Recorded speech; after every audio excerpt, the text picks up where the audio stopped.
So hello and welcome. आज अपन को डिस्कस करना है या फिर पढ़ना है अगले अपन के कुछ टॉपिक्स जो कि रिमेनिंग है, और आज अपन को ये चैप्टर कंप्लीट करना है। सो लास्ट क्लासेस में, लास्ट की प्रीवियस 2 लेक्चर्स में या फिर 2 वीडियोस में, प्रीवियस 2 वीडियोस में अपन ने पढ़ा था सबसे पहले चार्ज क्या होता है, चार्ज के मेन कैरियर्स क्या क्या होते हैं, फिर अपन ने पढ़ा था करंट क्या होता है, इलेक्ट्रिसिटी के बेसिस क्या होते हैं, है ना, और फिर अपन ने पढ़ा था पोटेंशियल एंड पोटेंशियल डिफरेंस, और पोटेंशियल डिफरेंस के बीच का डिफरेंस क्या होता है ना। फिर अपन ने पढ़ा था ओम्स लॉ। ऑलराइट, फिर आज अपने को पढ़ना, फिर अपन ने ओम्स लॉ पढ़ा, इन सब के बीच पे कुछ न्यूमेरिकल्स करे थे। आज अपन को पढ़ना है factors on which resistance depends. Resistance किससे आया था? ओम्स लॉ से, V is equals to IR। और आज अपन को पढ़ना है factors on which resistance of a conductor depends and resistance का कॉम्बिनेशन ऑफ रेजिस्टेंस। और फिर अपन को एक लास्ट टॉपिक पढ़ना है heating effect of electric current. ठीक है, फिर अपना चैप्टर कंप्लीट हो जाएगा। मैं फॉर्मूलाज लिख देता हूँ जो भी अपन ने पढ़े इस चैप्टर में अभी तक, साइड में वहाँ पे फॉर्मूलाज लिख देता हूँ मैं। सबसे पहले अपन ने पढ़ा था Q is equals to NE, जिसमें N क्या होता है? कोई integral number 1 2 3 and so on. और फिर अपन ने पढ़ा था I is equals to Q upon T, current is equals to rate of flow of electric charge. Okay, फिर अपन ने पढ़ा था V is equals to W upon Q, potential is equals to work done upon charge. And फिर अपन ने पढ़ा था V is equals to IR, that is Ohm's law. ये चारों फॉर्मूलाज अपन ने अभी तक पढ़े हुए। ठीक है, करंट की मैं सारी यूनिट्स भी लिख देता हूँ। करंट की यूनिट होती है एम्पियर, और चार्ज की होती कूलॉम, वोल्टेज की होती वोल्ट्स, और रेजिस्टेंस की होती क्या? ओम। इसका सिंबल कुछ ऐसा होता है। ठीक है, फिर अपन ने कुछ न्यूमेरिकल करे थे, और आज अपन को डिस्कस करना है factors on which resistance of a conductor depends. कि कोई एक कंडक्टर है, उसकी कोई रेजिस्टेंस, वो कोई रेजिस्टेंस प्रोवाइड कर रहा है फ्लो ऑफ चार्ज को, फ्लो ऑफ इलेक्ट्रॉन्स को, तो उनके कौन कौन से फैक्टर होंगे जिस पे वो रेजिस्टेंस जो प्रोवाइड कर रहा है वो डिपेंड करेगी, है ना। कुछ कुछ फैक्टर्स होंगे ना कि इतनी रेजिस्टेंस प्रोवाइड की उसने, तो वो कौन से फैक्टर्स पे प्रोवाइड की। अगर वो कोई फैक्टर ज़्यादा या बड़ा होता है तो क्या उसकी रेजिस्टेंस पे फर्क पड़ता? Now factors on which resistance of a conductor depends।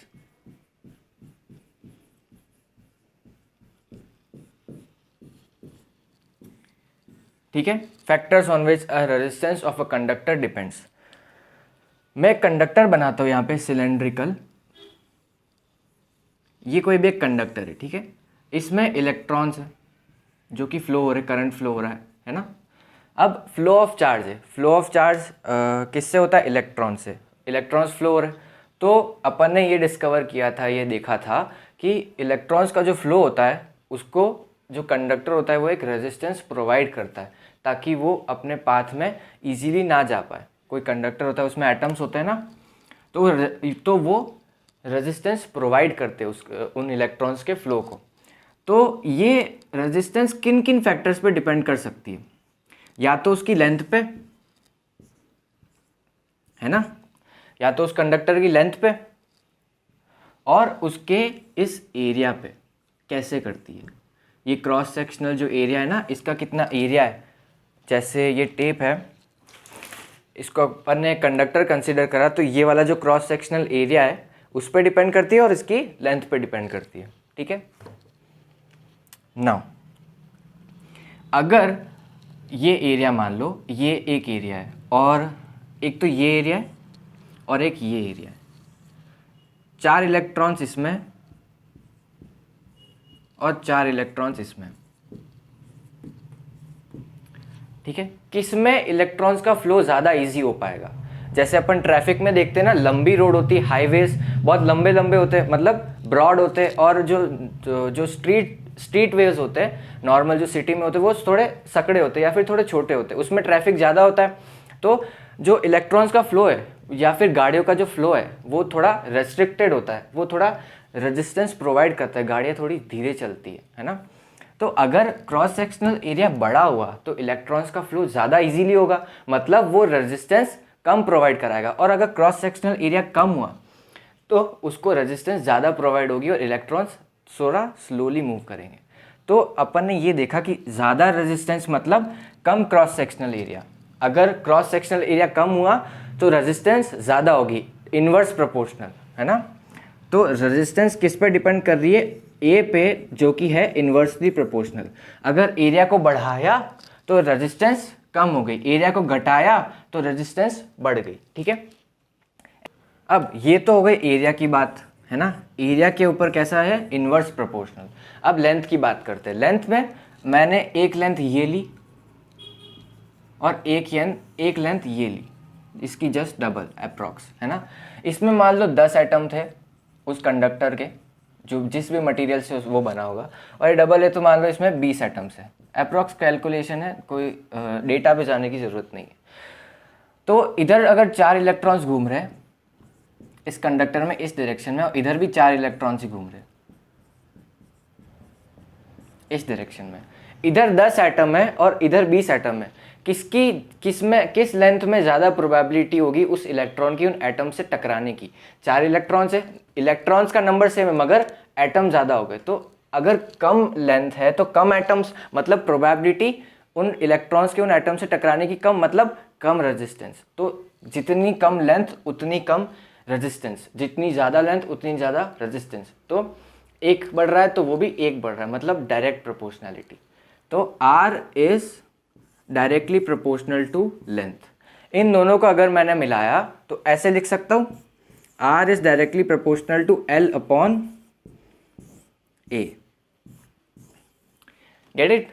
R is directly proportional to L upon A। अगर अपन प्रोपोर्शनैलिटी हटाते तो क्या आता है, इक्वल का साइन, और इक्वल के साइन में आता है एक कांस्टेंट, ठीक है।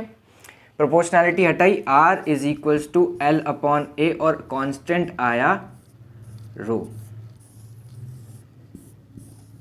ठीक है। अब ये रो क्या है, रो है रेजिस्टिविटी, है ना। रेजिस्टिविटी एक नया टर्म है, रेजिस्टेंस का एक पार्ट है, ठीक है। अगर मेरे को रेजिस्टिविटी की डेफिनेशन निकालनी तो क्या निकालूंगा, अगर मेरे पास में L लेंथ ऑफ कंडक्टर है 1 मीटर,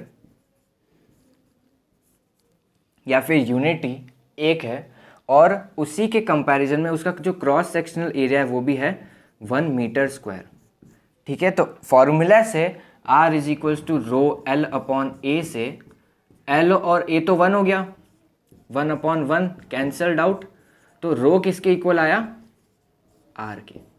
मतलब resistivity or specific resistance is the resistance provided by a conductor of cross sectional area 1 meter square and its length to be 1 meter या फिर unity, ठीक है।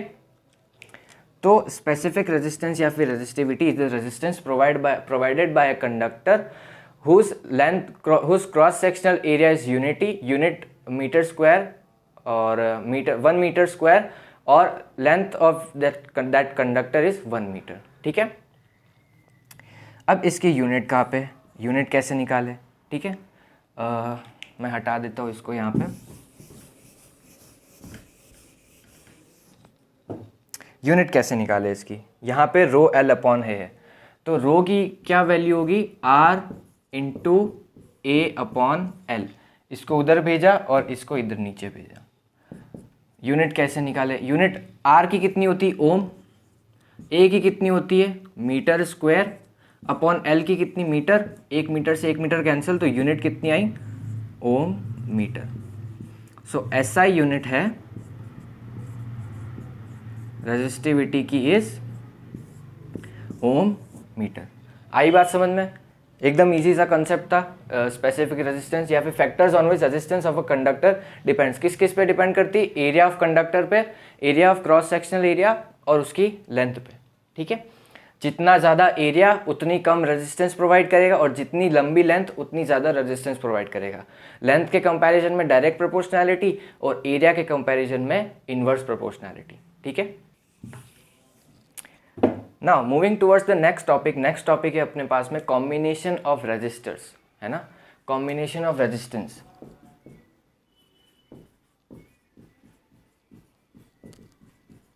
कॉम्बिनेशन ऑफ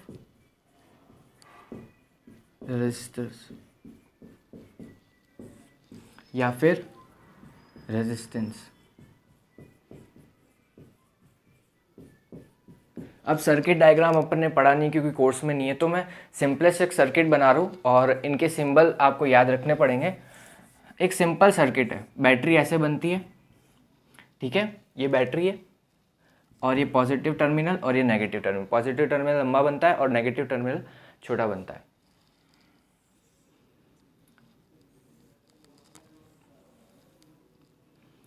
अब ऐसा कुछ होता है,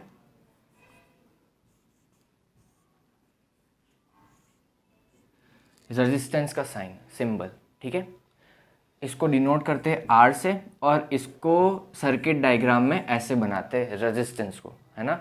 और इसको एक मतलब रेजिस्टर्स होते हैं जो रेजिस्टेंस प्रोवाइड करते हैं, जिनका नाम होता है रेजिस्टर्स, और ऐसा कुछ इसका सर्किट डायग्राम होता है ना। अब कॉम्बिनेशन ऑफ रेजिस्टर्स, ऐसे अपन ने एक रेजिस्टेंस देखा है ना, मान लो यहाँ पे V पोटेंशियल है और I करंट दौड़ रहा है इसमें और R रेजिस्टेंस प्रोवाइड कर रहा है, तो ओम्स लॉ से अपन क्या लिख सकते हैं, V is equals to IR, ठीक है।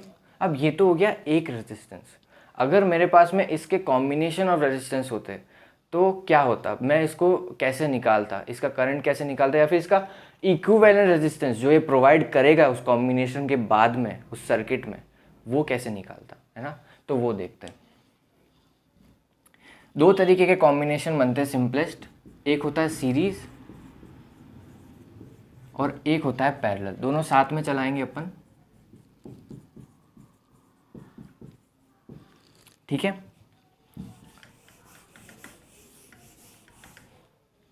सीरीज में क्या होता है, रेजिस्टेंस के कॉम्बिनेशन होते हैं, वो एक के बाद एक लगते हैं। जैसे कि ऐसे, ये एक रेजिस्टेंस लगा, फिर दूसरा रेजिस्टेंस लगा, फिर तीसरा रेजिस्टेंस लगा, ठीक है। ये पॉजिटिव टर्मिनल, ये नेगेटिव टर्मिनल, और ये I करंट दौड़ रहा है इसमें, और यहाँ पे रेजिस्टेंस R1, यहाँ पे R2, यहाँ पे R3, ठीक है। पोटेंशियल इस बैटरी का है मान लो V। और पैरेलल में क्या होता है, पैरेलल में एक एंड पॉइंट सेम रहता है मगर एक के ऊपर एक लगता है, जैसे कि कुछ ऐसा।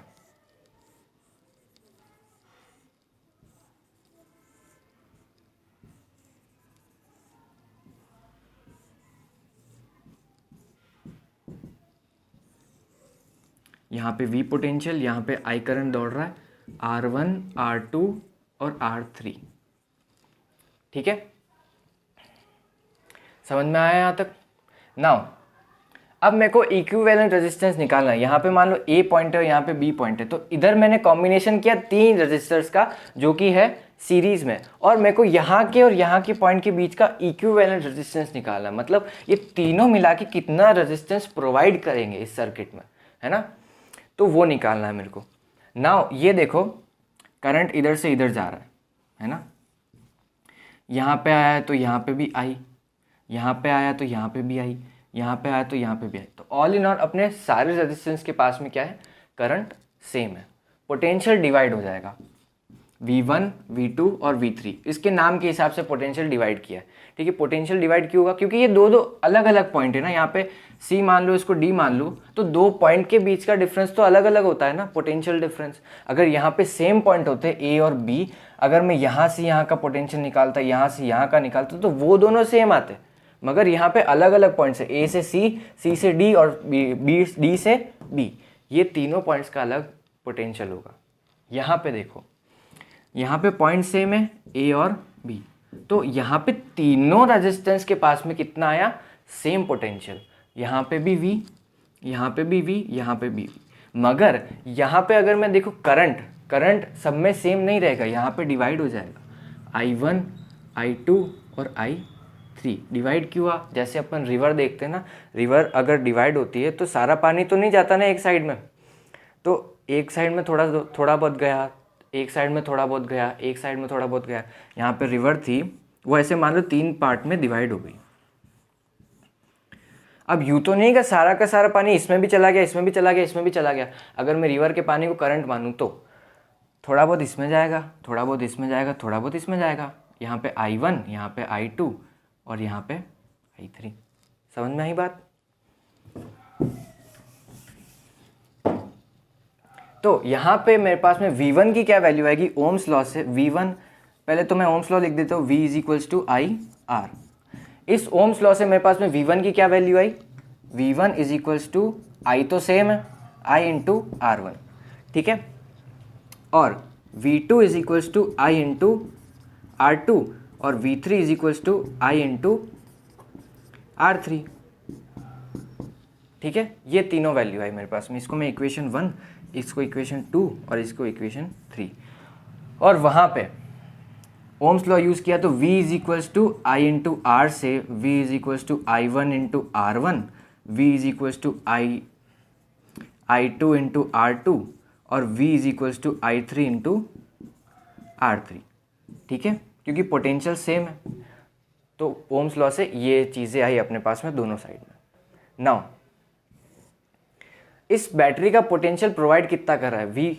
V प्रोवाइड कर रहा है, तो कंजर्वेशन ऑफ एनर्जी से ये जो डिवाइड हुआ पोटेंशियल इन तीनों रेजिस्टेंस में, वो इनके सम के इक्वल होगा। जो ये टोटल पोटेंशियल है वो किसके सम के इक्वल होगा? V1 plus V2 plus V3। भाई ज़्यादा तो नहीं हो सकता ना, कंजर्वेशन ऑफ एनर्जी, इतना पोटेंशियल आप लाओगे कहाँ से? जबकि बैटरी आपको V पोटेंशियल ही दे रही है, V से ज़्यादा तो ला नहीं सकते। V से कम ला सकते हैं मगर वो आइडियल कंडीशन को फॉलो नहीं करेगा। अपन यहाँ पे आइडियल देख रहे हैं कि एनर्जी लॉस नहीं हुई है ना, तो V is equals to V1 plus V2 plus V3। V is equals to क्या है? I into R। अभी R क्या है? R इक्विवेलेंट, इसके और इसके बीच का इक्विवेलेंट रेजिस्टेंस, ठीक है। V1 की क्या वैल्यू है? I into R1 plus I into V2 की क्या है? I इंटू R2 और V3 की क्या है? I into R3। यहाँ पे I को मैंने अगर कॉमन निकाला तो यहाँ पे आएगा R1 plus R2 plus R3। आई बात समझ में? I से I क्या हो गया? कैंसल। R इक्विवेलेंट आया R1 plus R2 plus R3। तो ये होता है इक्विवेलेंट रेजिस्टेंस इन सीरीज। आई बात समझ में? मतलब डायरेक्ट सम है, जो भी आपको रेजिस्टेंस दे रखे हैं उनका डायरेक्ट सम कर लो सीरीज में। अगर सीरीज में दे रखे हैं तो आपको इक्विवेलेंट रेजिस्टेंस उन दोनों के एंड पॉइंट के बीच का इक्विवेलेंट रेजिस्टेंस मिल जाएगा, ठीक है। वही उधर अगर अपन बात करें तो ये जो करंट था यहाँ पे I जो जा रहा था वो किस में डिवाइड हो गया? I1, I2 और I3 में। यहाँ पे मैंने एक एग्जाम्पल दिया था रिवर का, ये यहाँ से पानी आ रहा था, यहाँ पे गया, यहाँ पे गया, यहाँ पे गया, यहाँ से आया I, यहाँ पे गया I1, I2 और I3, ठीक है। तो यहाँ से जितना आया उतना ही तो उधर उधर जाएगा ना, उससे ज़्यादा तो जा नहीं सकता भाई। इधर से आ ही उतना रहा है तो उससे ज़्यादा वहाँ पे आएगा कहाँ से, है ना। तो I इज इक्वल्स टू क्या होगा? I1 plus I2 plus I3। कम हो सकता है अगर वो पानी सोख ले मिट्टी या फिर ऐसा, वो आइडियल कंडीशन को फॉलो नहीं करेगा। अपन यहाँ पे आइडियल कंडीशन को कंसिडर कर रहे हैं, है ना। तो I is equals to I1 plus I2 plus I3। अब मेरे को I1, I2, I3 की वैल्यूज निकालनी है। यहाँ से कैसे निकालूंगा? I1 is equals to V upon R1 और I2 is equals to V upon R2 और I3 is equals to V upon R3। इन तीनों चीज़ों को यहाँ पे नीचे भेज दिया तो ठीक है। और I की क्या वैल्यू होगी? V अपॉन R इक्विवेलेंट, जो कि इन दोनों के बीच का इक्विवेलेंट रेजिस्टेंस है। यहाँ पे वैल्यू लिख देता हूँ मैं, V upon R equivalent is equals to V upon R1 plus V upon R2 plus V upon R3, ठीक है। ये कंडीशन आई, V इधर से कॉमन निकाला मैंने तो V 1 upon R1 plus 1 upon R2 plus 1 upon R3, V से V cancel हो गया, ठीक है, बचा क्या अपने पास में, कहाँ लिखूँ मैं, यहाँ पे लिख देता हूँ, ठीक है। 1/r equivalent is equals to 1/r1 plus 1/r2 plus 1/r3, ठीक है। ये इक्विवेलेंट रेजिस्टेंस आया पैरेलल कॉम्बिनेशन में, ठीक है। यहाँ तक आई बात समझ में, ऑल राइट। अपन ने सीरीज और पैरेलल का के कॉम्बिनेशन पढ़ लिए, और घुमा फिरा के क्वेश्चन आता है तो कैसे आता है, अगर आपके पास में एक सीरीज दे दिया और दूसरा ऐसे पैरेलल दे दिया,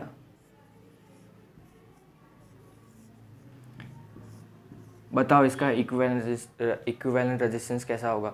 तो ये दोनों पैरेलल में, इन दोनों का पैरेलल में निकाल के फिर इसका जो इक्विवेलेंट आएगा वो इसके साथ में कैसा होगा, सीरीज में। तो इन दोनों का सीरीज निकाल के अपने पास में इक्विवेलेंट रेजिस्टेंस आ जाएगा। दोनों के फॉर्मूलाज है अपने पास में, है ना। नाउ लास्ट टॉपिक अपने पास में बचता है heating effect of electric current. Heating effect of electric current क्या होता है।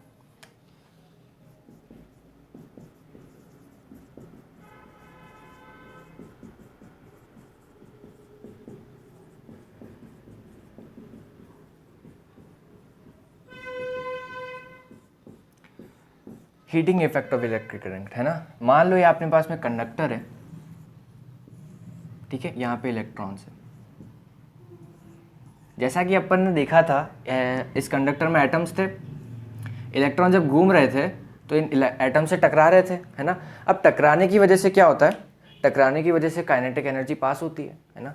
काइनेटिक एनर्जी पास होती है, फ्रिक्शन लगता है ना। तो उस फ्रिक्शन की वजह से एनर्जी ट्रांसफ़र होती है और वो एनर्जी कन्वर्ट हो जाती है हीट एनर्जी में, है ना।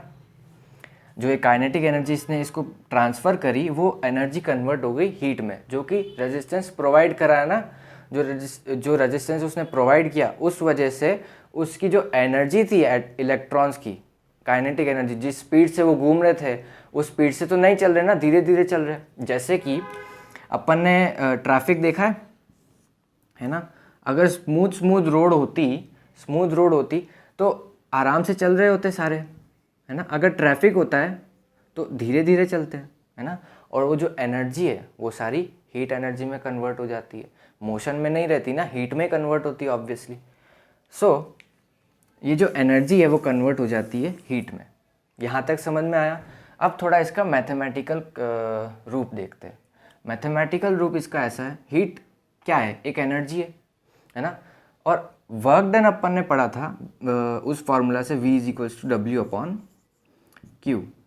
तो W की वैल्यू क्या है वर्क डन की, V into Q। All right, यहाँ तक आई बात समझ में। Now work done is a kind of energy, है ना। वर्क डन एक तरीके की एनर्जी है और ये जो वर्क डन है वो ही कन्वर्ट होगा उस हीट एनर्जी में, है ना। तो हीट एनर्जी को मैं कैसे इक्वेट कर सकता हूँ, वर्क डन की इक्वल, और वर्क डन की क्या वैल्यू थी, V इंटू क्यू, और V की क्या वैल्यू थी, I into R into Q, और Q की वैल्यू अपने पास में क्या आई थी, Q की I इंटू टी, जो अपन ने उधर फॉर्मूला लिखा था ना, I is equals to Q upon T. तो Q की क्या वैल्यू आई, I इंटू टी। तो अगर मैं Q की वैल्यू यहाँ पे लिखता हूँ तो I into R into I into T, तो H की क्या वैल्यू आई, I square R into T. तो ये होता है heating effect of electric current का फॉर्मूला, ठीक है। सो ऑल इन ऑल अपन ने चैप्टर फिनिश कर लिया है। मैं एक बार सारे फॉर्मूलाज वापस लिख देता हूँ जो जो भी अपन ने पढ़े हैं, and I guess we know pretty much about this chapter और we got to know about this chapter. So सबसे पहले अपन ने पढ़ा था Q is equals to n e, सबसे पहला फॉर्मूला, है ना, जिसमें N इज इक्वल्स टू क्या है, 1 2 3 एंड सो ऑन, ठीक है। फिर अपन ने पढ़ा था I is equals to Q upon T, ठीक है। फिर अपन ने पढ़ा था पोटेंशियल वाला formula, V is equals to W upon Q, alright. फिर अपन ने पढ़ा था ओम्स लॉ, जो कि था V is equals to I into R, ठीक है। यहाँ पे आर की यूनिट आई थी ओम। ऑलराइट, फिर अपन ने पढ़ा था फिफ्थ फार्मूला जो कि है कॉम्बिनेशन ऑफ रजिस्टर सीरीज वाला जो पढ़ा था, वो था R equivalent gives us as R1 plus R2 plus R3 and so on. जितने भी रजिस्टर्स लगाओ, यहाँ पे मैंने 3 लगाए थे, 4 भी हो सकते, 2 भी हो सकते, है ना। पैरेलल में क्या था, R equivalent is equals to 1 upon R equivalent is equals to 1 upon R1 plus 1 upon R2 plus 1 upon R3 and so on. कितने भी लगा सकते हैं, है ना। और लास्ट फॉर्मूला अपन ने heating effect of electric current का पढ़ा था, जो कि था I is equals to H is equals to I square RT। इसके अलग अलग टाइप भी हो सकते हैं, जैसे कि अगर मैंने यहाँ पे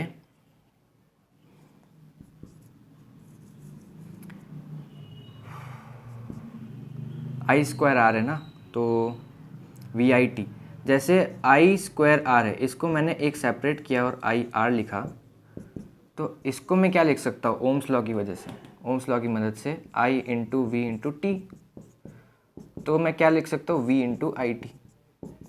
ये एक और फॉर्मूला बन गया इसका। ऑलराइट, सो अपन ने और ये सब देख लिया है, चैप्टर कंप्लीट हो गया है, क्वेश्चंस करो इसके, और finally chapter 12 is completed and thank you so much पढ़ने के लिए। बाय।